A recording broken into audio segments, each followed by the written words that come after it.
Welcome to The Explainer. Today we're diving into a really highly discussed and honestly pretty bold piece of recent political commentary. The source material we're looking at makes a massive claim that Western culture is currently facing a deliberate, highly coordinated authoritarian threat. We're going to break down the whole anatomy of this argument, looking closely at the speaker's premises, the evidence they bring up, and their big philosophical conclusions. And just to be clear, we're doing this completely objectively, no taking sides here. By mapping this out together, we can really get a grip on how these modern political worldviews are built and shared. Let's get into it. Here's how we're going to break this down today. We've got 5 main parts. First, the 2020 global shift. Second, state over the individual. Third, domestic cultural battlegrounds. Fourth, filtering the inner circle. And finally, naming the threat. All right, let's start with Section 1, the 2020 global shift. So the argument kicks off by pointing right at the year 2020 as this massive, pivotal catalyst. According to the source, what we experienced wasn't just a natural societal reaction or a giant coincidence in public health policy. Instead, they describe it as a sudden global diet of fear and digital propaganda. They summarize it with this pretty heavy quote, an orchestrated attempt to bring Western culture to its knees. From this perspective, the uniform global response was actually a tightly coordinated script. The goal? To position a huge, all-knowing government as the public's absolute only savior.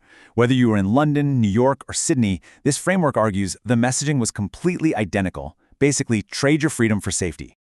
Now you might be wondering, what's the end game here? Well, the speaker lays out the ultimate goal, to cut off America's influence and clear the path for communism and socialism to reign supreme. This perspective really challenges us to think about the literal math of that 2020 response. I mean, how likely is it that every single independent nation would reach the exact same radical conclusions literally overnight? This framework suggests that lockstep behavior like that is, well, mathematically improbable without some kind of deliberate outside influence steering the ship. Moving right along to Section 2, state over the individual. To back up this claim of global coordination, the commentary points us to ongoing international examples, specifically looking at places like Canada and the UK. The core argument here is that the individual is basically being systematically sacrificed for the broader needs of the state, and the speaker uses this really evocative metaphor to make their point. They say, freedom isn't being taken away with a bang, it's being worn away like a stone in a river. It's a vivid way of illustrating how they see authoritarianism operating in the modern West. It's not some violent, sudden coup. Actually, scratch that. It's more like a gradual, quiet erosion of our traditional freedoms, designed so citizens barely even notice what they're losing until the foundation is totally washed away. Let's look at how this builds into a specific real-world example. The speaker traces the expansion of Canada's MAID laws, that's medical assistance in dying. They point out that what started as a choice strictly for the terminally ill has expanded to include those with mental illness, and eligibility is slated to broaden even further by March 2027. The speaker uses this trajectory to draw a pretty dark conclusion, that citizens are literally becoming expendable. Under this framework, if keeping you alive costs the government more than you contribute to the system, you're simply offered an optional service to exit. That brings us to Section 3, domestic cultural battlegrounds. Shifting from international policy back to domestic culture, this framework suggests that the exact same playbook is highly active right here in our everyday institutions in the United States. The speaker explicitly calls out a 3-pronged U.S. attack. First up, indoctrination in schools. Second, pushing mothers out of the home so the state essentially takes over raising the kids. And third, an all-out attack on Christianity.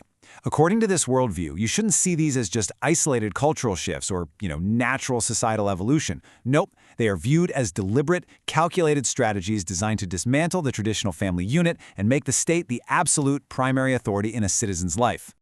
Let's look a little closer at that final cultural battleground, because the logic here is laid out very plainly. Christianity gives people a loyalty higher than the state.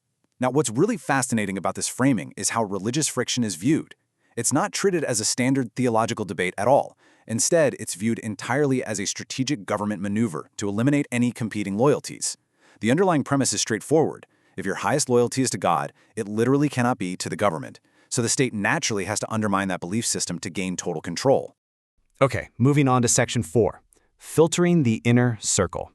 This brings us to a really interesting analysis of current political mechanics, specifically looking at the high turnover in the Trump administration, involving figures like Pam Bondi and the Homeland Security Secretary.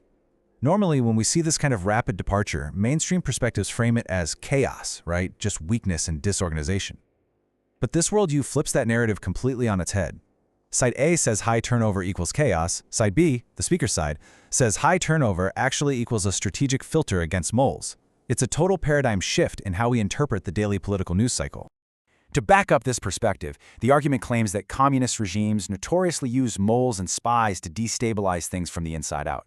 Because of that, moving quickly and rapidly replacing personnel makes it nearly impossible for enemy forces to embed themselves in the administration's inner circle for very long. So, by rapidly changing leadership, the administration isn't just floundering or succumbing to disorganization. In this view, they are actively and deliberately filtering out embedded threats. What looks like chaos to some is actually seen as a highly effective, fast-moving security filter. Finally, we arrive at Section 5, naming the threat. So, synthesizing all of these global and domestic symptoms we just talked about, from health responses and medical laws to cultural shifts and cabinet changes, the speaker diagnoses an absolute root cause. They believe this overarching threat is a beast that absolutely must be named, and they name it communism. But check out this definition, because it's not what you might expect. They define it not in traditional economic terms, like class struggle or state ownership of production. Instead, the speaker defines it as a spirit of authoritarianism that hates the image of God in you, which is your free will. This is a purely theological and spiritual framing of a political ideology. The source argues that even in Eden, God gave man a choice, and this modern communist spirit aims to take that individual choice away entirely, sacrificing the individual for the supposed good of the collective. Now, this commentary doesn't just drop all this heavy information and leave the audience with a sense of doom. It actually concludes with a really direct call to action. Defeating this beast, according to this framework, requires 3 distinct steps. Number 1, start with awareness, really waking up to this coordinated global effort. Number 2, use your voice to push back. And number 3, simply refuse to be broken. By actively following these steps, the perspective asserts that everyday citizens can prevent a future where they're reduced to expendable, easily replaced units of some massive state machine. Which brings us to our final takeaway, and I want to leave you with a question to really ponder. If political shifts are viewed strictly through this lens of a coordinated ideological war, how does that fundamentally change the way we evaluate the everyday actions of our government and our culture? As we wrap up this explainer, ask yourself how understanding this highly specific rhetorical framework might alter your perception of modern political discourse. Because when you understand the anatomy of how these arguments are constructed, tracing everything from 2020 policies all the way to theological definitions of freedom, you are so much better equipped to navigate the competing narratives we encounter every single day. Thanks for diving into this with me. Stay curious and never stop analyzing the world around you.